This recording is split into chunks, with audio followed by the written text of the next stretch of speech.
ที่รักของฉันตลอดเวลาที่ผ่านมานี้เธอกำลังทำอะไรอยู่หรือเธอยังจำฉันได้ไหม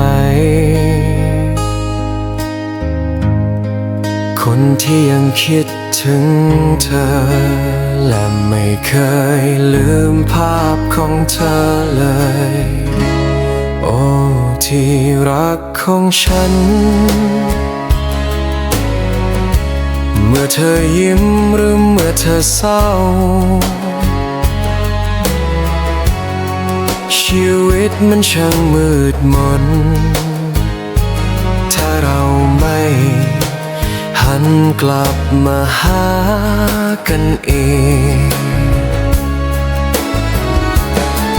เพราะโชคชะตาที่ไม่เข้าข้างสวรรค์ไม่ยื่นมือช่วยไว้คนอื่นจึงมาตัดสายสัมพันธ์ของเราจนเราทั้งคู่ต้องเดินคนละทางอย่างเดียวดายโอ้ที่รักของฉันแม้เธอร้องไห้เธอก็ไม่รู้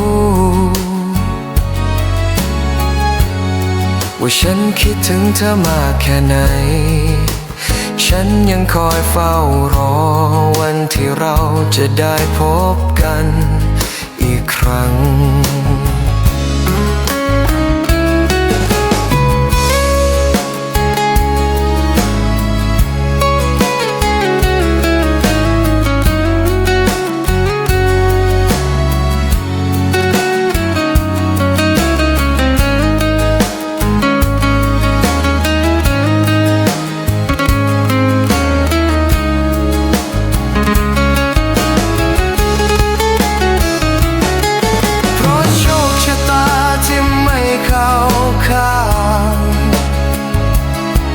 สวรรค์ไม่ยื่นมือช่วยไว้คนอื่นจึงมาตัดสายสัมพันธ์ของเรา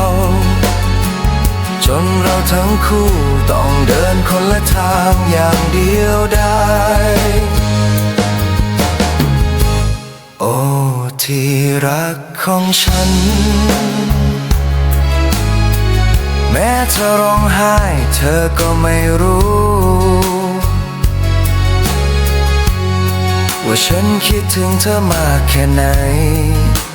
ฉันยังคอยเฝ้ารอวันที่เราจะได้พบกันอีกครั้ง